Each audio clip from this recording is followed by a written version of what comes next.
Okay, hi everybody, welcome back to another video. So based on the title and the thumbnail, you would have known that this is going to be my September TBR for Bookoplathon. Bookoplathon is basically a month-long readathon run by Becca and the Books. Basically, how you choose your TBR is based on her Bookopoly board, which is like Monopoly but with bookish prompts. I'll leave more details to her video explaining everything in my description box so you can look at it. So how I'm gonna do it is that I'm gonna try to incorporate all the books that I have to read in September as much as possible. In the event that I incorporate a secret TBR video book, then I will tell you what that book is, but I won't tell you what video that book will be in, if that makes sense. I will be vlogging, but not weekly vlogs because my school has started and it's just another semester of hell.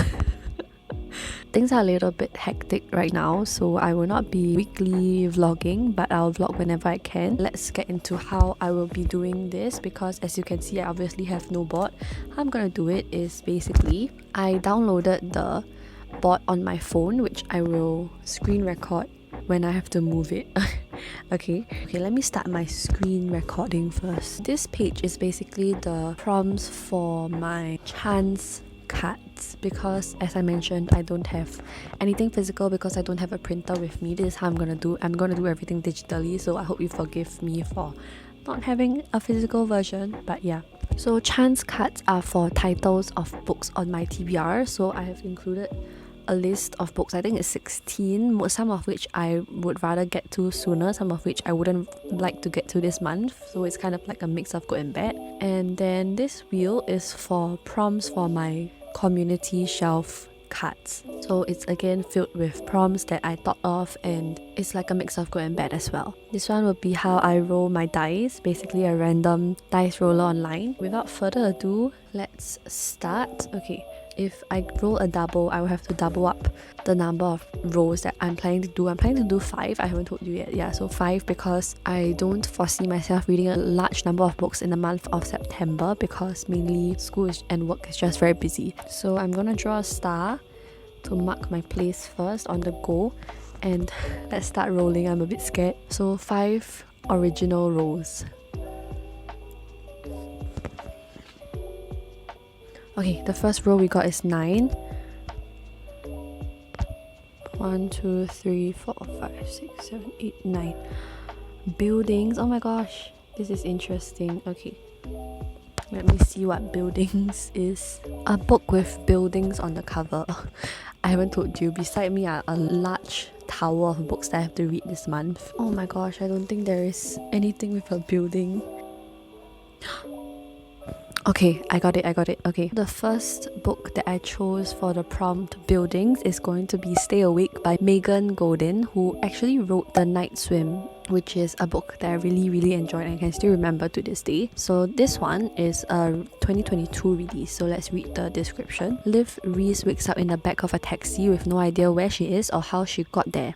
When she's dropped off at the door of her brownstone, a stranger answers. A stranger who now lives in her apartment and forces her out in the cold. She reaches for her phone to call for help, only to discover it's missing, and in its place is a blood-stained knife. That's when she sees that her hands are covered in black pen, scribbled messages like graffiti on her skin. Stay awake. 2 years ago, Liv was living with her best friend, dating a new man and thriving as a successful writer for a trendy magazine. Now she's lost and disoriented in a New York City that looks nothing like what she remembers. Catching a glimpse of the local news, she's horrified to see reports of a crime scene where the victim's blood has been used to scrawl a message across a window.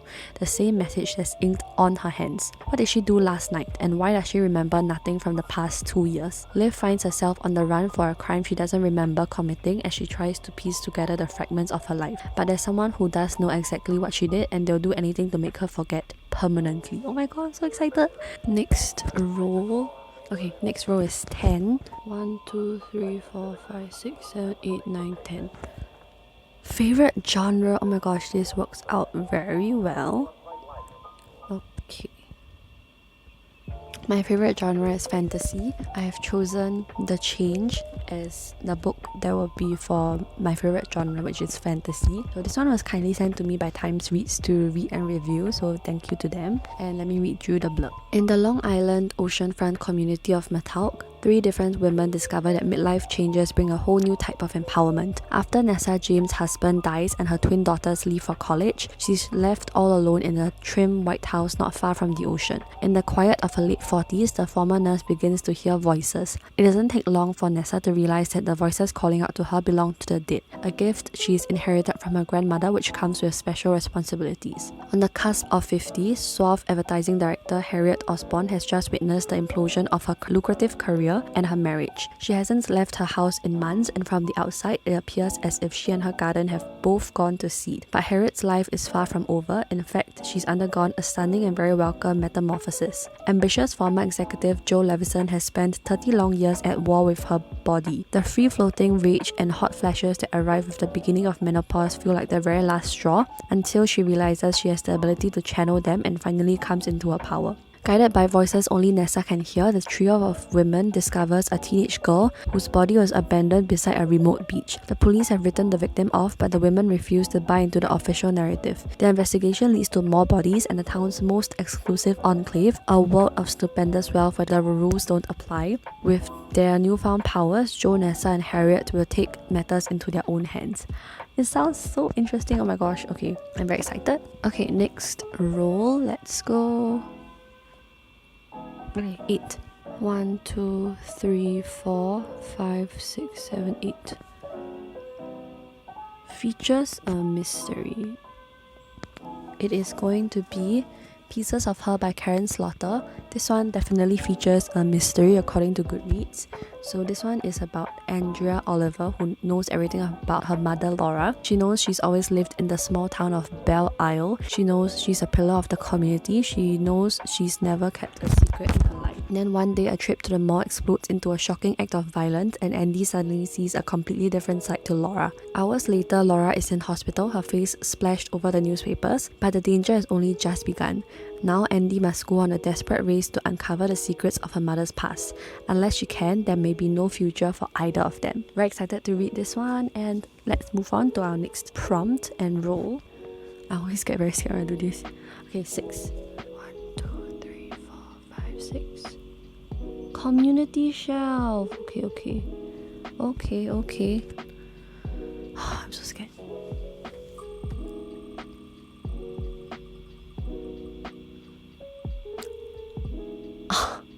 Another fantasy? Oh my god.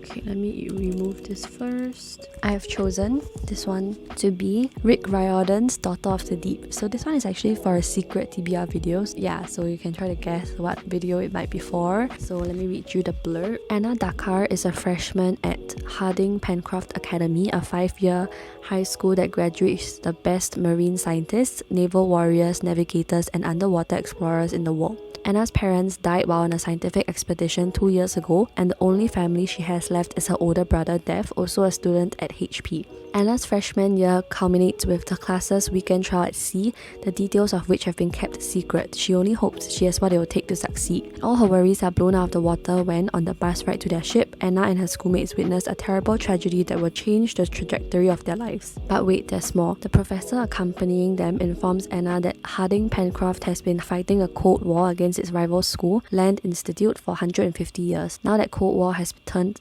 up to a full boil and the freshmen are in danger of becoming fish food. In a race against deadly enemies, Anna will make amazing friends and astounding discoveries about her heritage as she puts her leadership skills to the test for the first time. I'm very excited because I haven't read a Rick Riordan since I finished, I think, the Heroes of Olympus series, so I'm very excited to get back into his writing again, and hopefully it'll be as good as his previous works. I think this is our last row. Things have been going very smoothly today. Honey, you've got a big storm coming. I'm so happy. I don't want to jinx anything.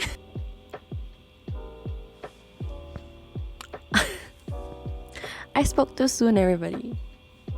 I think I kind of manifested it. Okay, we got a double 6. So 1, 2, 3, 4, 5, 6. Highest rated. Oh, is this for my TBR? Okay, but the thing is, I haven't added all of these into my TBR yet. Let me quickly do that. Okay, I finished inputting the books. I don't know if that will change anything. So let's sort them. Average rating. Oh, I don't know what will come out. Ah, no. How do I choose the? Oh, let me go to 1 to read first. I'm so dumb.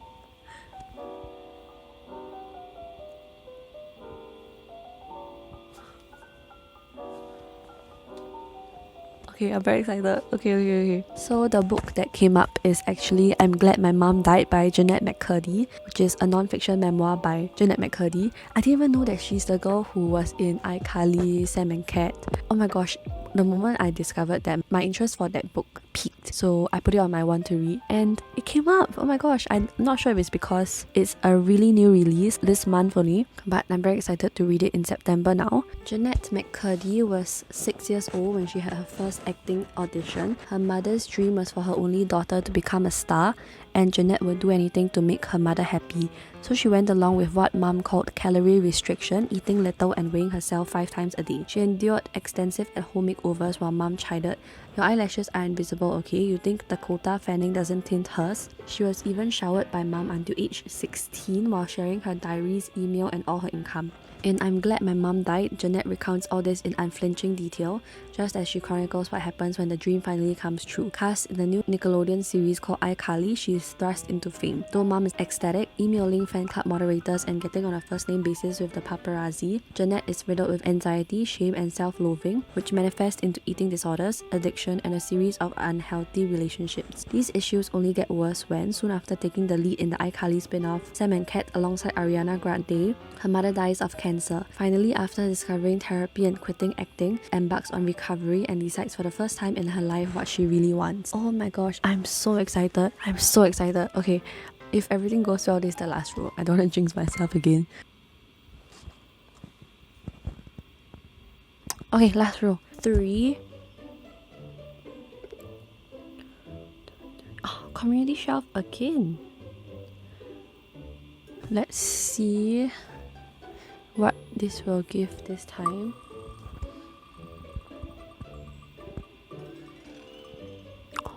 Oh my god, this is a fun one. Okay. So basically, it just means that I'm gonna go onto my Bookstagram and randomly scroll until I find a book that I've never read before. I am very scared for this one. So what I'm gonna do for this is that I will allow myself 3 times. If I don't like, then I'll swipe again. If I don't like, I'll swipe again. If I don't like, I'll swipe again. Okay. Oh, we got an ad. Let's continue.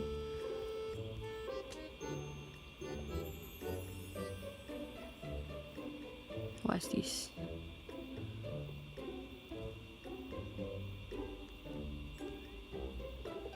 It's a tag. Okay, let's try again. I'm counting that as the first retry, so I'm left with 2. The cheat sheet I've already read, so I'm not counting that as a retry because this one is something that I've already read. So either way I have to redo it. Oh, okay, we got a list. Let's see.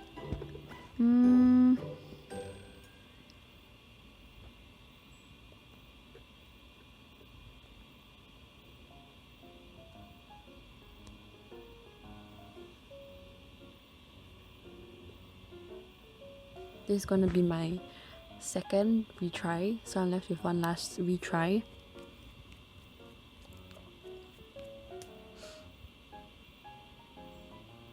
Why do I keep stopping on ads?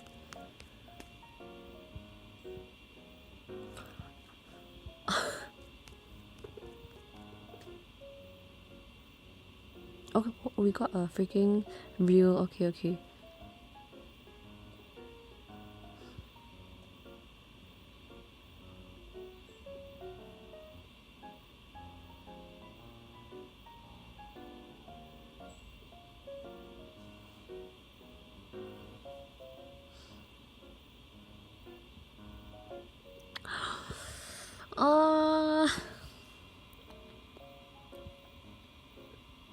Okay, technically I can choose Simon versus the Homo sapiens agenda, because that's on my to read. I can also choose the hate you give. But the thing is, I've kind of gravitated away from YA contemporary.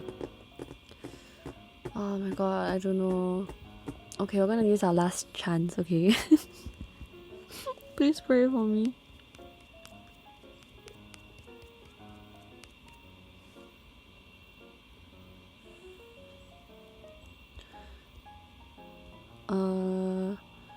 Violetta?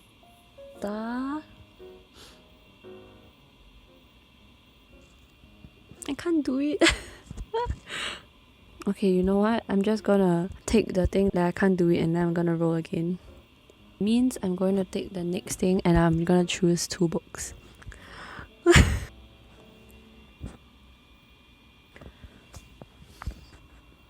What does this even mean? So I have 3 more books. Okay. 12. 1, 2, 3, 4, 5, 6, 7, 8, 9, 10, 11, 12. Published or set since the year 2020. Okay, this is interesting. I need 2 books for this one. Okay, I've chosen my 2 books already. The first one is Girl Forgotten, kindly sent to me by Times Reads again to read and review. So this one is actually part of the series. The first book was Pieces of Her, so this is the second book, which was why I wanted to read Pieces of Her first. So, okay, this doesn't tell me the synopsis. A small town hides a big secret. Who killed Emily Vaughn? Prom night, Longbill Beach, 1982. Emily dresses carefully for what she's supposed to be the highlight of any high school career, but Emily has a secret, and by the end of the night, because of that secret, she will be dead. Nearly 40 years later, Andrea Oliver, newly qualified as a US Marshal, receives her first assignment to go to Longbill Beach to protect a judge receiving death threats. But Andrea's real focus isn't the judge, it's Emily. Ever since she first heard Emily's name a year ago, she's been haunted by her brutal death. Nobody was ever convicted. Her friends closed ranks. Her family shut themselves off in their grief. The town moved on, so the killer is still out there. But now Andrea has a chance to find out what really happened. So that's the first one. The second one is going to be This Time Tomorrow. I heard quite a few rave reviews about this, and somebody compared this to The Midnight Library, which piqued my interest again, and so I decided to borrow it from the library, which it seems like is really new. So this one, on the eve of her 40th birthday, Alice's life isn't terrible. She likes her job even if it isn't exactly the one she expected. She's happy with her apartment, her romantic status, and her independence, and she adores her lifelong best friend. But something is missing. Her father, the single parent who raised her, is ailing and out of reach. How did they get here so fast? Did she take too much for granted along the way? When Alice wakes up the next morning, she finds herself back in 1996, reliving her 16th birthday. But it isn't just her adolescent body that shocks her, or seeing her high school crush. It's her dad, the vital, charming 49-year-old version of her father with whom she is reunited. Now armed with a new perspective on her own life and his, some past events take on new meaning. Is there anything she would change if she could? Please let this be the last prompt. I was having fun, but not exactly anymore. Okay, 9, last row. Oh no, I forgot to tell you, both were published 2022. Okay, anyway, let's continue. 9. 1, 2, 3, 4, 5, 6, 7, 8, 9 letters. Okay, so we're gonna use a letter generator for this one. Generate O. Starts with O. My god, it's gonna be so difficult. Much later. Why does nothing start with O? The rules did say that if it's too difficult, you can regenerate. So I'm gonna do that. G. Okay, I think G is better. Okay, I already found one. I have decided it's either going to be Maybe You Should Talk to Someone or The Final Girl Support Group. This one is a book that I was supposed to read in August, but I obviously didn't have time. So this one it's a non-fiction.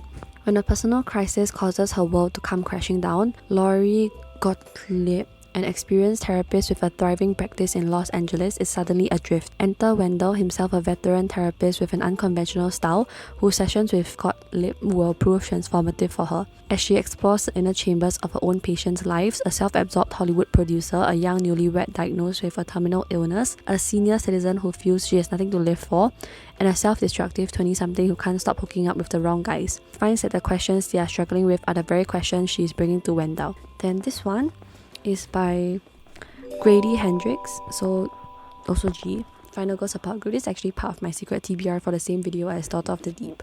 In horror movies, the final girl is the one who's left standing when the credits roll, the one who fought back, defeated the killer, and avenged her friends, the one who emerges bloodied but victorious. But after the sirens fade and the audience moves on, what happens to her? Okay, I'm gonna stop reading that. So I will decide, I guess, in my vlog. If you have a preference, you can let me know as well. So, okay, with that, we have come to the end of this video. Oh my gosh, I was being too indecisive. So those are the books that I'm going to be reading in September, including the ebooks that I'll get as well. So I hope you enjoyed the video, and I hope you're having a great day whenever or wherever you're watching this, and I'll see you in my next video.